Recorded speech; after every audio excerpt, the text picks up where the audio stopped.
The New Jersey Devils. I swear to God, like it's like I'm paying them to do it.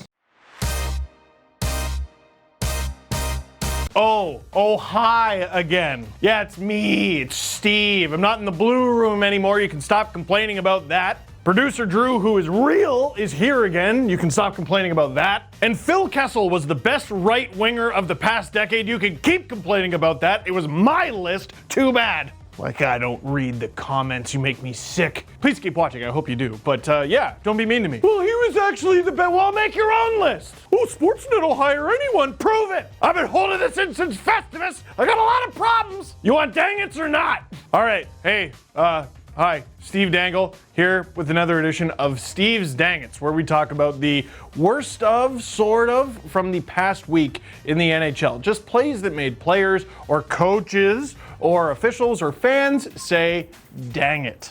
Let's start with one that was a personal favorite of mine. It featured the Toronto Maple Leafs benefiting and the New Jersey Devils.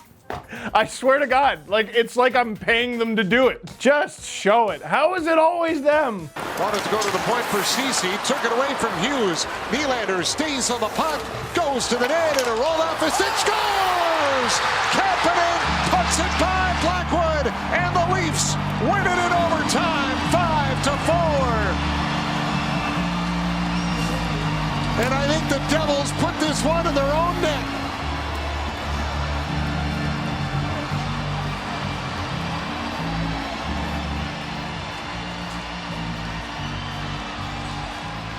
Bless John Bartlett calling the game play-by-play Kapanen, because who would score on their own net? It had to have been Kapanen banging it home. Nope, look again.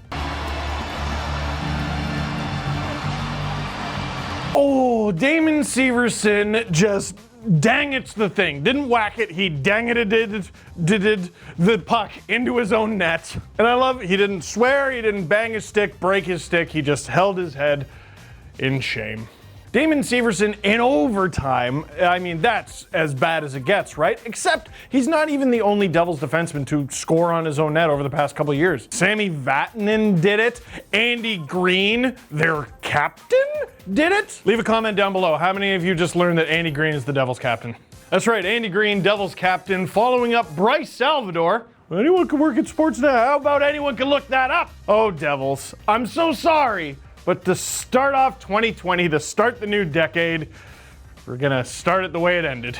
That's a Devil's dang it. Our next dang it happened when a team was wearing this jersey. We go to Corey Perry of the Dallas Stars. What are you laughing at, Drew?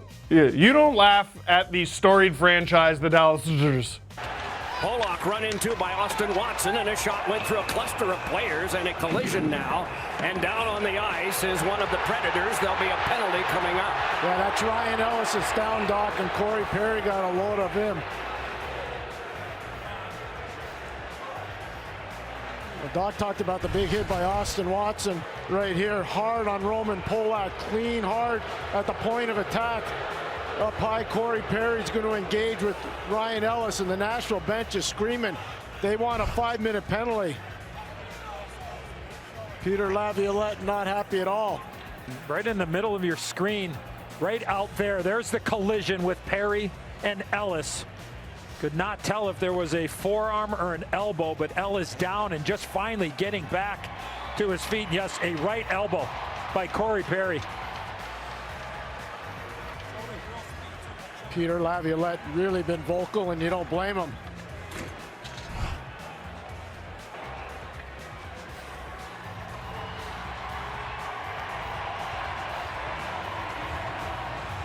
They're going to view it. Looking at the video are the two officials now to determine the severity of this and whether they have the right to do this when they are considering a penalty of this nature. Corey Perry is gone. Number 10, 5 in game for Albury.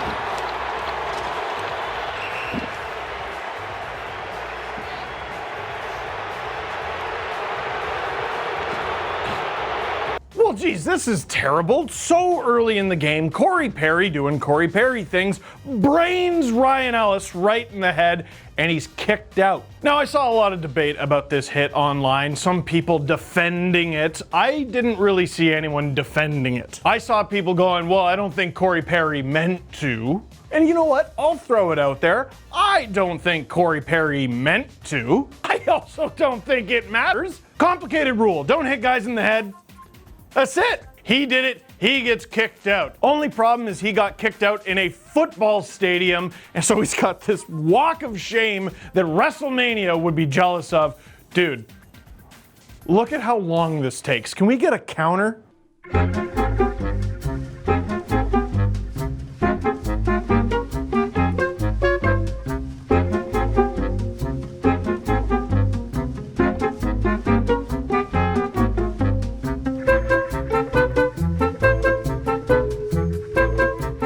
This was the first memeable moment in hockey of the 2020s. I guess we're in the 2020s, the roaring 2020s. But this was such a memeable moment because, sorry, people were taking the whole walk of shame and just putting it to different music. You had to make sure you had a long enough song. This took 4 days, and we're only a couple days in. Corey Perry for the hit. For the hearing, we don't know the suspension yet at the time we're shooting this video, and for the walk of shame, sir, that is a dang it. Moving on to our next dang it. Hey, you ever gotten spanked 5-0 by the Oilers? Nope, that's a rather specific experience that not a lot of people have. All right, well, here's Alexander Georgiev getting lit up for 6 against the Oilers. They keep the Oilers pinned in their own zone. There is Langston to get it out. Archibald trying to catch up to it. Georgiev sliding out to make the play. Haas now, just off the end of his stick. Riley Sheehan. Archibald, shot, scores! Georgiev, hot. Archibald, happy. And watch this jump over Georgiev right here, boom. Doesn't want to catch him with his skates, dangerous play, gets right out of the way, falls down into the boards, but then again, the recovery of the puck, what a pass by Sheehan. Finds him in the high slot, hits off the stick in a hurry. It was Haas that went in there, stole the first time, and then Sheehan the second time. And finds Archibald, who made his way back to the slot, gets it off the stick in a hurry, getting his skate check. Oh, here he is flying out of the net, going to get the puck. That's a sure way to get on dang it, isn't it, Yaroslav Halak? Yeah, tearing down the fourth wall. Drew's there, Halak's there. He's a backup, he's got the day off. But you know what, look at the score, it's 5-0, you might as well try something. Well, sure enough, the Oilers get possession, they get the puck back, shoots, scores past Georgiev, it's 6-0, but it's okay. Georgiev handled it with poise and grace. Really, he's handling it very well. And actually, producer Drew pointed this out. Look at this. Does he hurt his wrist here? Oh, I don't know. That'd be a pretty bad way to hurt yourself. And of course, the Oilers won that one easily, 6-0. Wrong. It was actually 7-5 for the Oilers. They almost blew it, and I found that out today from producer Drew. That was one of those games where you see the 6th goal, you see the goalie lose their mind, and you go, well, surely it's over. A couple days later, I find out, nope, 2 points is 2 points. So it's good for the Oilers, but a dang it for Georgiev. Although, I gotta say, in Georgiev's defense, flying out, it almost worked, and it would have worked had Trouba not done this. Passed it up the middle. Yeah, pass gas. What was that, Jacob? Oh, just dang it's all around, handing them out. But, jump cuts. Now we talk about John Tortorella. Steve, are you giving John Tortorella the dang it? No. Show the end of that abomination between the Columbus Blue Jackets and the Chicago Blackhawks. Lino slips and falls. Doc now on to Duncan Keith. He'll turn away as Carpenter takes a seat on the bench. Strome off the bench. A left wing pass redirected in. And too many men on the ice. Too many men on the ice is right for the Chicago Blackhawks. They're going to have to add a couple seconds too. As they jumped on. Before that, Jones jumped on. He had a tough time getting on the ice. Just a mad scramble. He fell down. It was an odd man rush. So timeout for the Blue Jackets. Lots of time here with an offensive zone faceoff. Werenski, Jones, Dubois, and Wenberg. out there right now, just going over it themselves. Oh, Jenner's going to take the face off. And then maybe come right off. I'm not sure. Maybe he gets to stay net front presence. But lots of chatter here. They got 18.1 seconds. I think they're going to add a couple more. I'm not sure. Just heard the horn blow. But 2-2 tie. 18.1. This is fun. We've seen a lot of great action early and often here in this game, and Blackhawks tied up late. We saw Kane and Taves on the power play. Now we got Jones and Werenski, Dubois, Jenner to take it. Shoveled ahead, played by Duncan Keith. Connor Murphy sends it off the ball and sends it deep. Werenski back to play. Jackets have got to get the puck up in a hurry and do. Seth Jones behind the defense. Oh, the poke check there by Leonard. Werenski scores. Werenski, as time expires, and they're going to look at this one. Wow. Oh, they got the streamers coming down. In-house thinks they got it in time. I got to check this, but Zach Werenski with the rebound. He's the one that knows if that light went on or not. Here's the overhead. Time had expired. Not going to count. Zach Werenski knew it right away. There's no goal in the play. Time had expired.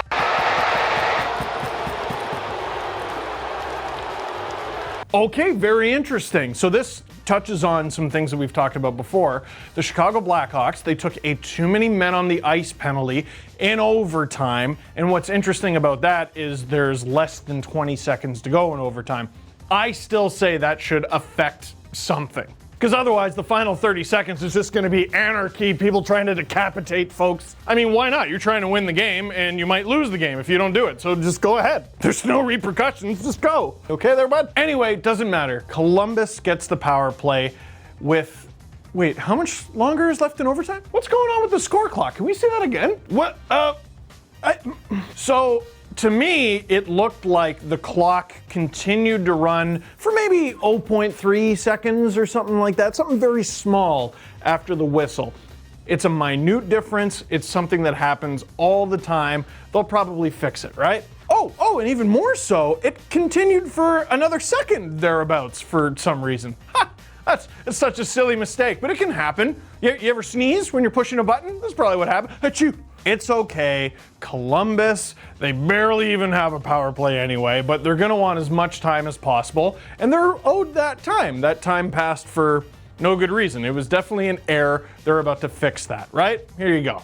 Oh, and they're talking to the Blue Jackets, they're talking to them, and they're going to fix it. There you go. Why are they lining up for the face-off? Did they fix it? They're about to fix it. I'm sure they're about to drop the puck, and they didn't fix it! And of course, what did you think was going to happen? What did you think was going to happen? Boom, the Blue Jackets score, they win the game. The home fans in Columbus are jacked. Just blast that can. Yeah, okay. By the way, I was at the All-Star game in Columbus when they set a record for goals scored in an All-Star game. You should have seen how many kids were like, yeah!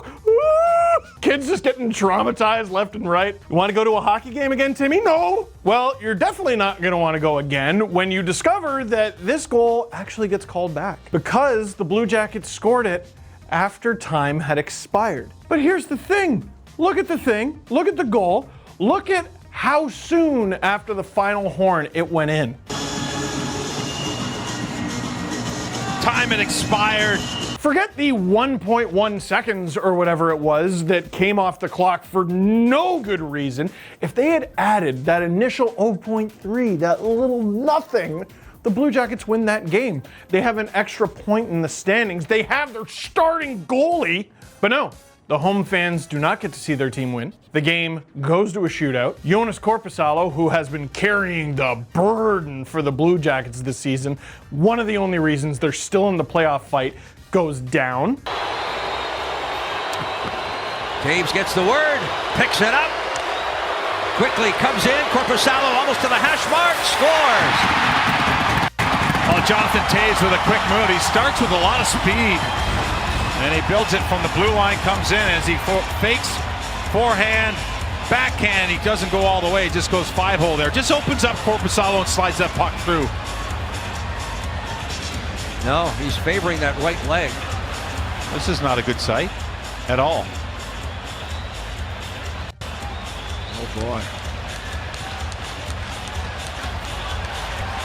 Of all the things that we have seen, that might be one of the worst ones we've seen this season, is Joonas Korpisalo in a shootout. Stretches to the left. As he gets up, he immediately flexes that right leg. He leaves the game. Elvis enters the building. His name is Elvis. And of course, the Blackhawks win. And the officials just handed that game to the Blackhawks like it was played outdoors. They haven't been in enough. They just haven't. But that's BS, right? Like, let's put a descriptor on it. There's just BS. Why wasn't time added back onto the clock? Twice, why wasn't it added back on? Now, who knows what butterfly effect, galaxy brain stuff needs to happen. Maybe the Blue Jackets never even score that goal. Hey, maybe the Blackhawks win that faceoff, they take it down to the other end of the ice, and they score. And then it's a regulation win for them. Who knows? If I had wheels, I'd be a wagon. All I know is they should have added time back onto the clock, and because they didn't, the Blue Jackets lose. That is the end of that very complicated dang it. Nope! Here's John Tortorella after the game. I know you've already seen it, but you're definitely going to watch it again because you want to. So the whistle blows, the whistle is blown at 19.2 on the clock.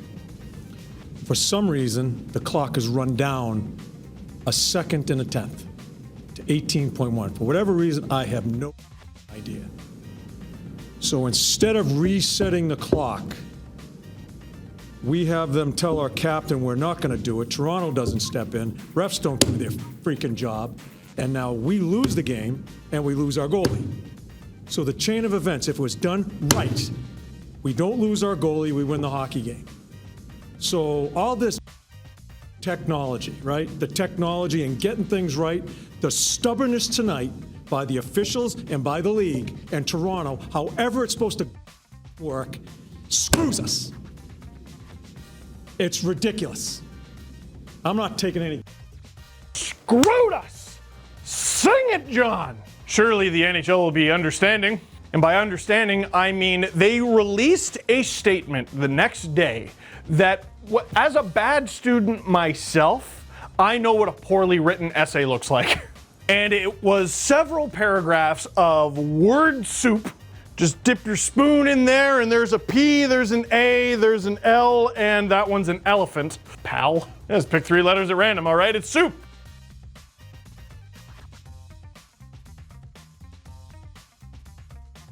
And then at the end, they have the nerve to call John Tortorella unprofessional. How dare you try to tell the coach who tried to fight an entire team that he's unprofessional? People don't forget, but he's calmed down in recent years. So you really got to get him going to get him going. And after that travesty of a statement from the NHL, they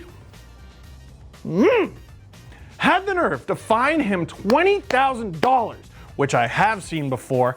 And then they gave him a tentative fine, which I've never seen before, if he says anything else in 2020. If he says anything that the NHL deems inappropriate or over the top, they just ding him 25 grand. That's 45 grand. Math. So you can criticize the NHL verbally twice, or you can spear a guy in the nuts 9 times. They're the same amount of money. Well, Steve, that's because of the collective bargaining agreement, and that's an NHLPA thing. I don't care. Don't explain why things are. Explain why the way that they are makes sense. John Tortorella got fined $20,000 and potentially $45,000 for being right. You got video review for everything, and then you basically take away video review for everything, and you penalize people, and then there's sometimes review and sometimes not review. Review this! That's a standard review. Put time back on the clock, genius. Make officials available after the game. There's one. And have all their quotes uploaded to the NHL's YouTube channel or something, and hire someone to do that. And I don't know, pay them, let's think, 45 grand. You got it now, don't you? This, from start to finish, was catastrophically stupid. I don't get it. Leave a comment down below where I'm sure you will be right or wrong. Right is on the side of John Tortorella, wrong is on the side of the NHL. Oh, that was unprofessional. But unprofessional is not putting the time back on. I'm not saying that the injury to Korpisalo is the NHL's fault. I know the game continuing, but it seemed pretty standard. Who knows? Maybe the knee was ready to go. It seems a couple steps down from their responsibility. And who knows? Again, like I said, Blue Jackets might not win. Why wasn't the time put back on? And us never getting a solid answer for that is the real dang it here. Shameful. Shameful. I'm getting parental on you. I got some homework for you. Number one, Drew was talking about, oh, well, there was this guy getting hit in the face and that guy getting hit in the face with a puck. And we were thinking about making those dang it's. Actually, there's another video on this YouTube channel that's a compilation of guys getting hit in the face with pucks from just this past week. So check that out. Also, so the NHL doesn't want to stick time back on, eh? Well, sticking with the theme of what people do and don't want, Dylan Larkin has said not to vote for him because he doesn't want to go to the All-Star game. He wants some days off. Red Wings, Dylan Larkin on possibility of being fan voted to the 2020 NHL All-Star game. Please don't vote. I like the days off more. Luckily for him, at the time I'm reading this tweet has 741 retweets and 5,556 likes. Be a shame if someone with a really big Twitter account hit oops. I did it right there. Well, I can't tell you what to do. I certainly couldn't tell you to vote for Dylan Larkin as many times as you are allowed to. I couldn't and wouldn't. Anyway, that is it for this one. Thank you very much for watching. Click like if you like this video. Click subscribe. If you really liked it, tell all your friends to click vote on Dylan Larkin. What? Nothing.